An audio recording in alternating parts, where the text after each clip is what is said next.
तौक JCB को हाथ मार तौक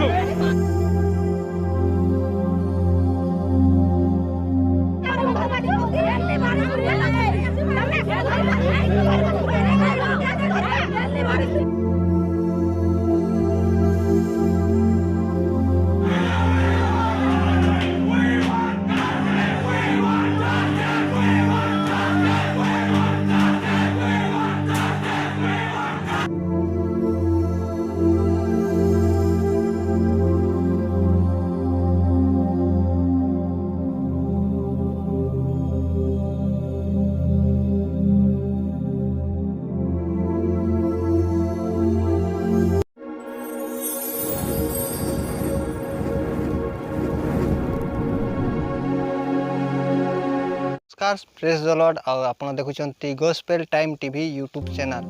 तो आज दिन में आम मैंने परमेश्वर वाक्य को शिखा परमेश्वर ठारे कि प्रकार आम रहा शिखा। तो आपण मैंने हेडलाइंस रे देखी कि प्रकार आज दिन जगत रे अशांति सृष्टि रही अच्छी। गोटे मनुष्य प्रति कि प्रकार अशांति अच्छी कि गोटे स्त्री प्रति कि प्रकार अशांति सहित कार्य करुअछंती। Praise the Lord. तो आज दिन में आम ताहा शिखा कि प्रकार आम प्रकृत शांति पाई परिबा। हालेलुया। आज दिन में आम देखा तो प्रत्येक जगार जे प्रकार आम हेडलाइंस से देखी अनेक जगार अनेक कलहल करुअछंती, अनेक जगार अनेक प्रकार मृत्युर छाया छाई अच्छी। अनेक निज को हत्या करुअछंती, निज भाई मान को निज पड़ोशी मानक मध्य से माने झगड़ा अशांति सृष्टि होछि। Praise the Lord. तो आज आम देखा कि प्रकार कौ विषय रे आम माने शांति प्रकृत शांति पाई परिबा बा कौन करिबा द्वारा आम माने प्रकृत शांति पाई परिबा। Praise the Lord. तो आम माने देखिबा धन अर्जन करिबा द्वारा आम प्रकृत शांति पाई परिबा नहीं कि आम माने कौनसी जगह को जाई आम माने एंजॉय करिबा द्वारा जे प्रकृत शांति पाई परिबा नहीं। Praise the Lord. आउ अनेक प्रकार जो जगत रे अनेक कार्य रही अच्छी ताहा द्वारा आम प्रकृत शांति पाई परिबा नहीं। मात्र आम मैंने जे आम मान को शांति दे पारिबो ता निकट को आम आसिले ही प्रकृत शांति पाई परिबा। Praise the Lord. तो आज दिन में जो माने से प्रकार अशांति अछंती अनेक तो निज गृह रे कौन सी कार्य भल भाव न हेले अनेक अशांति होउछंती। अनेक जगार गाँव में कौन सी विषय जदि टिके भी किसी मिस्टेक हुए से जगार अशांति होउछंती। Praise the Lord.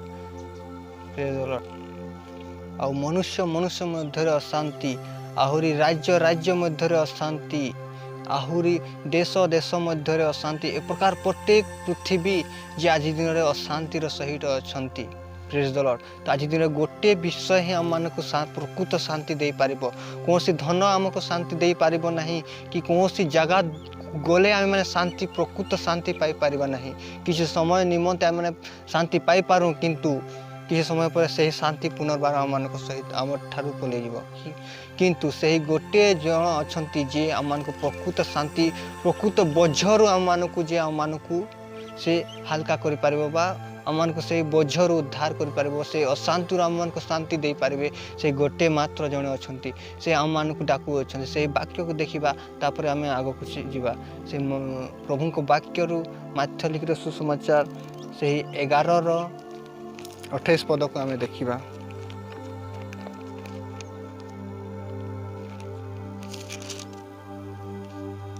हे परिश्रांत ओ भारग्रस्त लोक समस्ते मो निकट को आस मु तुम मानक विश्राम देवी। Praise the Lord.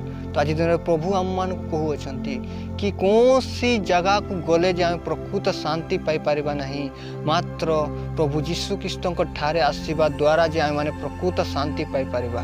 Praise the Lord. आम जो समस्या थिले भी प्रभु आम मान को हे परिश्रांत भारग्रस्त लोके समस्ते मो निकट को आस मु तुम मान को विश्राम देवी।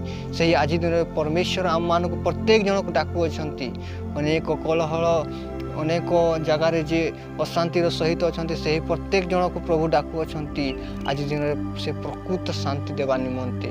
आज दिन जगत रे देखा तो अनेक तो कोविड-19 द्वारा अनेक जे अशांतिर सहित अच्छा ଅନେକ ଜାଗାକୁ ଯିବା ନିମନ୍ତେ ଅନେକ ସମସ୍ୟା ଆସୁଅଛି, କିନ୍ତୁ ସେଇ ସମସ୍ୟାରୁ ବଢ଼ିକରି ଆଜି ଦିନରେ ପ୍ରତ୍ୟେକ ଗୃହ ମଧ୍ୟରେ ପ୍ରତ୍ୟେକ ମନୁଷ୍ୟ ମଧ୍ୟରେ ଯେ ତାହା ଅଶାନ୍ତି ରହିଅଛି। ପ୍ରେଜ୍ ଦ ଲର୍ଡ। ସେ କୋଭିଡ-19ରୁ ଅଧିକ ଗୁରୁତ୍ୱପୂର୍ଣ୍ଣ ବା ଅଧିକ ଡେଞ୍ଜରସ୍ ଅଶାନ୍ତି ଆଜି ଦିନରେ ଗୃହ ମଧ୍ୟରେ ରହିଅଛି। ପ୍ରେଜ୍ ଦ ଲର୍ଡ। ନିଜ ନିଜ ଲୋକ, ନିଜ ନିଜ ପଡ଼ୋଶୀ, ନିଜ ନିଜ ଅନେକ ଭାଇମାନଙ୍କ ମଧ୍ୟରେ ଯେ ଆଜି ଦିନରେ ସେହି ଅଶାନ୍ତି ରହିଅଛି। ପ୍ରେଜ୍ ଦ ଲର୍ଡ। ଆଜି ଦିନରେ କୋଭିଡ଼ ଦ୍ୱାରା କୌଣସି ଟୀକା ନେବା ଦ୍ୱାରା ଯେ ଆମେମାନେ କିଛି ସମୟ ସେ କୋଭିଡ-19ରୁ ଆମେ ଦୂରକୁ ହୋଇପାରିବା ବା ଆରୋଗ୍ୟ ହୋଇପାରିବା, କିନ୍ତୁ ଆଜି ଦିନରେ ସେହି ଅଶାନ୍ତି, ଗୃହରେ ଥିବା ଅଶାନ୍ତି, ଆମ ଫ୍ୟାମିଲି ମଧ୍ୟରେ ପ୍ରତ୍ୟେକ ଜଣଙ୍କ ମଧ୍ୟରେ ଯେଉଁ ଭାଇମାନଙ୍କ ମଧ୍ୟରେ ସେହି ଅଶାନ୍ତି ରହିଅଛି, ତାଠାରେ କୌଣସି ମେଡ଼ିସିନ ନାହିଁ। ମାତ୍ର ପ୍ରଭୁ ଯୀଶୁ ଖ୍ରୀଷ୍ଟଙ୍କ ଠାରେ ଆସିଲେ ହିଁ ଆମେମାନେ ପ୍ରକୃତ ଶାନ୍ତି ପାଇପାରିବା। ସେହି ନିମନ୍ତେ ପ୍ରଭୁ କହୁଅଛନ୍ତି, ହେ ପରିଶ୍ରାନ୍ତ ଭାରଗ୍ରସ୍ତ ଲୋକେ ମୋ ନିକଟକୁ ଆସ, ମୁଁ ତୁମକୁ ବିଶ୍ରାମ ଦେବି। ପ୍ରେଜ୍ ଦ ଲର୍ଡ। ଆଜି ଦିନରେ କେହି ନାହାନ୍ତି ସେପରି ଡାକିବା ନିମନ୍ତେ କି ଆସ ମୁଁ ତୁମମାନଙ୍କୁ ବିଶ୍ରାମ ଦେବି। ପ୍ରେଜ୍ ଦ ଲର୍ଡ। ଅନେକ ତ ଯେତେବେଳେ ଆମେମାନେ ଅନେକ ନିକଟକୁ ଯିବା, ତାହେଲେ କ'ଣ ଆଣିଅଛ ତାହା ଦିଅ, ମୁଁ ତୁମକୁ ଶାନ୍ତି ଦେବି କହିବେ, କିନ୍ତୁ ପ୍ରଭୁ ଆମକୁ କିଛି ମାଗିବେ ନାହିଁ, କିଛି ମାଗନ୍ତି ନାହିଁ, ମାତ୍ର ନିଜ ହୃଦୟକୁ ପ୍ରଭୁଙ୍କୁ ଦେବା ଦ୍ୱାରା ଯେ ସେ ଆମମାନଙ୍କ ସହିତ ବାସ କରିବେ, ଆମମାନଙ୍କୁ ପ୍ରକୃତ ଶାନ୍ତି ଦେବେ। ପ୍ରେଜ୍ ଦ ଲର୍ଡ। ତ ଆଜି ଦିନରେ ଆମେ ଶିଖିବା କି ପରମେଶ୍ୱରଙ୍କ ଠାରେ ଆସିଲେ ହିଁ ଆମେ ପ୍ରକୃତ ଶାନ୍ତି ପାଇପାରିବା। ଜଗତରେ ଆମେ ଦେଖିବା ତ ଅନେକ ପ୍ରକାର ନିଜ ନିଜ ବିଷୟରେ ଅନେକ କଳହର ସୃଷ୍ଟି ହେଉଅଛି ବା ଅନେକ ନ୍ୟୁଜ୍ରେ ଆମେ ଦେଖିବା ପ୍ରତ୍ୟେକ ଦିନରେ ଗୋଟେ ପ୍ରକାର ସମସ୍ୟାରେ ପଡ଼ିଥିବା ଲୋକମାନେ ବା ଗୋଟେ ସମୟରେ ଅନେକ ପ୍ରକାର ଭୟାନକ ପରିସ୍ଥିତି ଆସୁଅଛି ଅନେକ ଫ୍ୟାମିଲି ମଧ୍ୟରେ। ଅନେକ ଜାଗାରେ ଅନେକ ନକ୍ସଲ ମାନେ ଅନେକ ଭାଇ, ଯାହାକି ଆମେ ଦେଖିବା ତ ଆଦିରୁ ଦେଖିବା ତ ଗୋଟେ ପିତାଙ୍କ ଠାରୁ ପ୍ରତ୍ୟେକ ଜଣ ସନ୍ତାନ ମାନେ ଆମେ ଜାତ ହେଇଅଛୁ, କିନ୍ତୁ ସେହି ପ୍ରତ୍ୟେକ ଭାଇକୁ ଆଜି ଦିନରେ ହତ୍ୟା କରୁଅଛି, ଭାଇକୁ ମାରୁଅଛି ଆଜି ଦିନରେ। ପ୍ରେଜ୍ ଦ ଲର୍ଡ।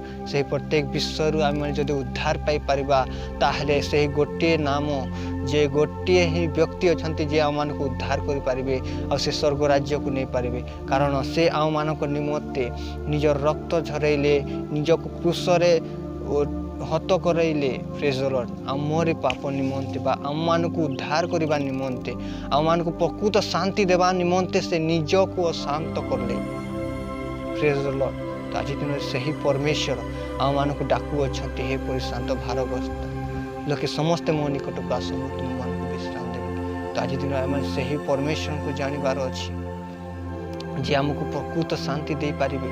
ସେହି ପରମେଶ୍ୱରଙ୍କୁ ଜାଣିବାର ଅଛି, କାରଣ ଜଗତରେ ଅନେକ କହନ୍ତି, ମୁଁ ତୁମମାନଙ୍କୁ ଶାନ୍ତି ଦେବି, ମୁଁ ତୁମମାନଙ୍କ ନିମନ୍ତେ ଏ ପ୍ରକାର କାର୍ଯ୍ୟ କରିବି, କିନ୍ତୁ ପରମେଶ୍ୱର ଏ ପ୍ରକାର କାର୍ଯ୍ୟ କରିଲେ ନାହିଁ, ନିଜକୁ ସେ ଆମମାନଙ୍କ ନିମନ୍ତେ ପ୍ରଦାନ କଲେ। ପ୍ରେଜ୍ ଦ ଲର୍ଡ। ତ ଆଜି ଦିନରେ ସେହି ପରମେଶ୍ୱର ଆମମାନଙ୍କୁ ଶାନ୍ତି ଦେବା ନିମନ୍ତେ ନିଜକୁ ଅଶାନ୍ତି କଲେ, ଆମମାନଙ୍କୁ ଶାନ୍ତି, ଆରୋଗ୍ୟ ଓ ଶୃଙ୍ଖଳା ରଖିବା ନିମନ୍ତେ ଯେ ନିଜ କ୍ରୁଶରେ ହତ କରାଇଲେ। ପ୍ରେଜ୍ ଦ ଲର୍ଡ। ଆଜି ନିଜ ରକ୍ତ ଦ୍ୱାରା ନିଜର ଶରୀରକୁ ଆମମାନଙ୍କୁ ଦେଇ ସେ ଆମମାନଙ୍କୁ ଯେ ଗୋଟିଏ ଶାନ୍ତିର ସହିତ ବଞ୍ଚିବା ନିମନ୍ତେ ଏ ଜଗତରେ ଗୋଟିଏ ମାତ୍ର ଅଛି ମାତ୍ର ଯାହାଠାରେ କି ଆମମାନେ ପ୍ରକୃତ ଶାନ୍ତି ପାଇପାରିବା, ସେ ହେଉଛନ୍ତି ପ୍ରଭୁ ଯୀଶୁ ଖ୍ରୀଷ୍ଟ। ଆଜି ପ୍ରତ୍ୟେକ ଜଣକୁ କହିବାକୁ ଚାହେଁ, ଅନେକ ପ୍ରଭୁକୁ ଜାଣିଅଛନ୍ତି, ଅନେକ ନ ଜାଣିଥିବେ ସେ ଅବସ୍ଥାରେ ଅଛନ୍ତି, କିନ୍ତୁ ଆମେମାନେ ସେହି ପରମେଶ୍ୱର ଯୀଶୁ ଖ୍ରୀଷ୍ଟଙ୍କ ଆମେ ଆସିବା ଦ୍ୱାରା ଯେ ଆମେମାନେ ପ୍ରକୃତ ଶାନ୍ତି ପାଇପାରିବା, ଏହା ପ୍ରଭୁଙ୍କ ବାକ୍ୟ ଆମମାନଙ୍କୁ କହୁଅଛି। ଅନେକ ବଡ଼ ବ୍ୟକ୍ତି ଯେ ଆଜି ଦିନରେ ପ୍ରଭୁକୁ ନ ଜାଣିଥିବା ବ୍ୟକ୍ତିମାନେ ଆଜି ଦିନରେ ପ୍ରଭୁକୁ ଜାଣି, ବିଜାତି ଥିବା ବ୍ୟକ୍ତିମାନେ ଆଜି ପ୍ରଭୁକୁ ଜାଣି ସେମାନେ ପ୍ରକୃତ ଶାନ୍ତି ପାଉଅଛନ୍ତି। ପ୍ରେଜ୍ ଦ ଲର୍ଡ। ତ ଆଜି ଦିନ ମୁଁ କହିବାକୁ ଚାହେଁ, ସେହି ପ୍ରକୃତ ଶାନ୍ତି ପାଇବା ନିମନ୍ତେ ମାତ୍ର ଆମମାନଙ୍କୁ ସେ ଡାକୁଥିବା ସେହି ପ୍ରଭୁ ଯୀଶୁଙ୍କ ହସ୍ତକୁ ଆମମାନଙ୍କୁ ଧରିବାର ଅଛି। ପ୍ରଭୁ ଯୀଶୁ ଖ୍ରୀଷ୍ଟ ଯିଏ ଆମମାନଙ୍କ ନିମନ୍ତେ ନିଜ ହସ୍ତରେ କଣ୍ଟା ପିଟି ହେଲେ, ସେହି ହସ୍ତ ଦ୍ୱାରା ଆମମାନଙ୍କୁ ଡାକୁଅଛନ୍ତି। ତାହାଙ୍କୁ ଆମ ହୃଦୟରେ ଜାଗା ଦେବା ଦ୍ୱାରା, ଆମ ହୃଦୟକୁ ତାଙ୍କଠାରେ ଖୋଲିବା ଦ୍ୱାରା, ଆମ ଚକ୍ଷୁକୁ ତାଙ୍କଠାରେ ଖୋଲିବା ଦ୍ୱାରା ଯେ ଆମମାନଙ୍କୁ ସ୍ପର୍ଶ କରିବେ, ଆମମାନଙ୍କ ସହବର୍ତ୍ତୀ ହେବେ, ଆମମାନଙ୍କୁ ପ୍ରକୃତ ଶାନ୍ତି ଦେବେ। ଆଜି ଦିନରେ ଆମର ବିନାଶ ହେଉଥିବା ସମସ୍ୟାରୁ, ଅନେକ ସମସ୍ୟାରୁ, ଅନେକ କଳହଳ ମଧ୍ୟରୁ ସେ ଆମମାନଙ୍କୁ ଉଦ୍ଧାର କରିବେ। आज दिन में प्रकृत रे परमेश्वर को कहीं न जानी हेतु आज दिन में प्रत्येक जन भाई भाई मान सहित और देश देश सहित राज्य प्रत्येक से प्रकार निज निजे ही निज भाई मान सहित जे प्रकार से ही प्रकार युद्ध करुँच आज दिन जदि प्रत्येक जन प्रभु जीशु को जानी ताहां मार्ग रे जदि चलती ताहले कौन आम मान पुलिस आवश्यकता पड़ना कौन सेनार आवश्यक पड़ना कारण प्रत्येक जन जे प्रत्येक देशर व्यक्ति प्रत्येक जन जे आम मान भाई और प्रत्येक जन आम मान भाई मान उठती प्रेज द लॉर्ड। तो आज दिन में से वाक्य प्रत्येक जन को जन निकट के जाऊ यह मु चाहे कारण ये निजे निजे ही प्रत्येक जन विनाश होती आज से विनाश होता आत्मार जे एकमात्र परमेश्वर प्रभु जीशु ख्रीस्ट ही आम मान को प्रकृत शांति दे पारे ताहां वाक्य कहे आज वाक्य ध्यान करने द्वारा आम मैंने जानीपर जे से आम मान को केते प्रेम करती प्रेज द लॉर्ड से आम को कि प्रकार आम मान को शांति देवा चाहूँगी प्रेज द लॉर्ड। तो आज दिन में से परमेश्वर को वाक्य प्रत्येक जन को स्पर्श करू और प्रत्येक जन जे प्रकार प्रकृत शांति को से माने नहीं चली पारे यह मोर उद्देश्य अटे और प्रत्येक जन ये वाक्य द्वारा आशीर्वाद प्राप्त होंतु यह मोर प्रार्थना अटे समस्त प्रेज द लॉर्ड। ये वाक्य को प्रभु आशीर्वाद करतु आमेन।